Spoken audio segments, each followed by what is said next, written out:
개장 전 오프닝 리포트입니다. 오늘도 투자 의견에 변화가 있는 종목 중심으로 최대한 찾아봤습니다. 오늘의 종목 공개합니다. 목표가 상향 조정된 종목은 한 종목입니다. 게임주 네오위즈고요. 하향 조정된 종목은 두 가지, 이녹스 첨단 소재와 LG전자, 그리고 목표가 유지된 것 중에서는 하나금융지주, 유한양행, 코리아 서키트, DB하이텍, 그리고 신규로 의견이 나온 SM이 있습니다. 자, 우선은 네오위즈부터 보겠습니다. 삼성증권이고요. 매수 의견 유지, 31,000원에서 43,000원까지 목표가를 크게 올렸습니다. 피해 거짓, 게임 이름입니다. 글로벌 흥행 조짐이 보인다라는 관점인데요. 지난 23일 독일에서 세계 3대 게임쇼 중에 하나인 게임스컴이 열렸습니다. 여기에서 피해 거짓이라는 게임이 가장 기대되는 콘솔 게임에 선정이 됐습니다. 국내 게임 입장에서는 처음 있는 그런 경사스러운 일인데요. 지난번 수상작이 이 상을 받고 난 다음에 1,700만 장의 판매고를 올렸기 때문에 이걸 미루어 봤을 때 이번 게임도 연간 200만 장씩은 무난하게 팔 수 있을 것이다라는 가능성을 제기했습니다. 거기에 더해서 지난 수상작보다도 개발비가 5분의 1밖에 들지 않았다라는 점도 매력 포인트였습니다. 자, 두 번째로는 이제 웹보드 게임, 기존의 게임이 되겠는데요. 7월 1일부터 규제가 완화가 됐습니다. 그래서 웹보드 게임 매출이 6월 대비해서 실제로 매출이 늘어났다라는 것을 확인했고요. 9월에 추석 효과까지 감안하면 전분기 대비 10% 이상 실적이 좋아질 것으로 봤습니다. 하반기에 신작은 나오지는 않지만 고마진의 이런 웹보드 게임 매출 증가세 덕분에 영업이익, 이런 안정적인 성장이 가능할 것으로 봤습니다.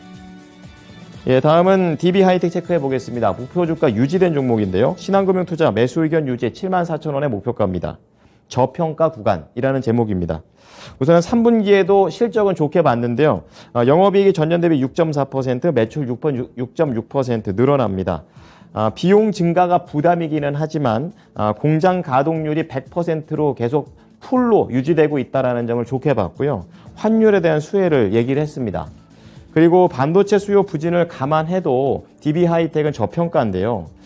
매크로 이런 환경의 불안함의 영향으로 내년 실적은 전년 대비 감소할 것으로 봤습니다. 하지만 8인치 파운드리와 관련된 구조적인 호황이 계속해서 기대가 되기 때문에 좋게 봤고요. 최근에 또 주가의 악재들이 충분히 반영된 것도 또 하나의 재료로서 봤습니다. 네, 다음은 SM입니다. NH투자증권에서 처음으로 이제 종목에 대해서 이제 분석을 하는데요. 매수 의견 그리고 105,000원 신규 목표가입니다. 팬덤 사업 경력만 26년 이렇게 얘기를 하게 되면서 첫 번째 포인트로 이제 신사업 성장성에 대한 얘기를 했습니다. K-팝 특유의 이 높은 음반 판매량을 기반으로 팬덤 수요를 유입하는 이런 기술이 굉장히 발달이 되어 있는 그런 SM이고요. 처음부터 이러한 사업 구조를 만든 것도 SM이었습니다. 이걸 좋게 봤고요. 최근에는 뭐 멤버십 사업과 관련해서 디지털화, NFT화 이런 것들을 해서 엔터 시장의 방향성을 제시하고 있다라는 점도 좋게 봤습니다. 그리고 안정성 강화라고 얘기했는데요. 이 주 매출원이 바로 아티스트들의 이런 IP 수명이 되겠습니다. 이게 좀 더 길어지게 됐는데요. 매출이 그래서 안정적이다라는 얘기를 합니다.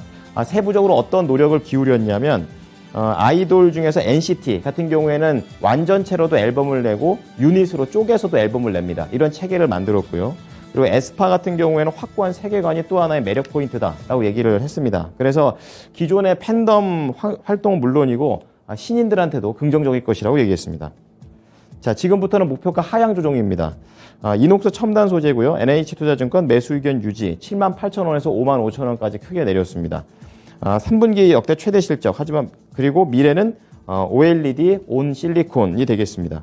TV 시장에 대한 그런 우려감이 계속 나오고 있는데요. 매크로 환경이 계속 악화되고 있다는 점, 그리고 코로나에 대한 기저 효과가 계속 악재로 작용하고 있습니다. 그래서 재고도 현재 늘어나고 있는 상황이라고 지금 얘기를 했는데요. 이로 인해서 영업이익 추정치가 9.5% 하향 조정을 했다라고 얘기를 했습니다. 근데 이러한 우려에도 불구하고 3분기 실적은 좋을 것으로 봤고 또 중장기 모멘텀까지 얘기하는데요. 우선은 3분기 실적이 역대 최대를 기록할 수 있는 거는 고객사 내의 점유율이 더 올라갔다는 점을 들고 있고요. 또 중장기 재료로 이 AR, XR 이런 증강현실에 쓰여지는 OLED 온 실리콘이라는 것에 대한 성장성이 그런 기회가 될 것으로 봤습니다. 초정밀 구동이 가능하기 때문에 상당히 이런 경쟁성이 있다라고도 얘기를 하고 있습니다. 하지만 당장에 이런 실적을 내고 있는 TV 시장에 대한 우려가 더 반영이 되면서 목표 주가는 하향 조정됐습니다. 자, 마지막 LG전자입니다. DB금융투자 매수 의견 유지 16만 원에서 15만 원으로 살짝 낮췄습니다. 큰 충격에서 서서히 벗어나고 있다라고 얘기하고 있고요. 우선은 주력 사업은 이러한 상황에서도 선전을 한다고 얘기하고 있습니다. 여기에서 말하는 주력 산업은 가전제품, 그리고 공기청정기 같은 에어 솔루션, 그리고 전장 솔루션이 되고 있습니다. 원재료비가 지금 정점을 찍고 내려오고 있다는 점을 긍정적으로 봤고요. 전장 사업도 비용 증가는 있지만 흑자 기조가 유지될 것으로 봤습니다. 마지막으로 3분기 영업이익은 5천억 원대 초반을 기대한다고 얘기했는데요. 우선은 OLED TV 물량, 시장은 부진하지만 계속해서 증가는 나오고 있다라고 보고 있고, 태양광 사업을 종료한 다음에 지금 인포테인먼트라든지 IT 디바이스 위주로 사업을 재편했습니다. 이제 여기에서 수익 구조가 개선되고 있다는 점을 좋게 봤습니다. 하지만 LG전자 우선은 전체적인 업황이 안 좋다라는 것을 반영해서 목표 주가 하향 조정했습니다. 네, 지금까지 오프닝 리포트였습니다.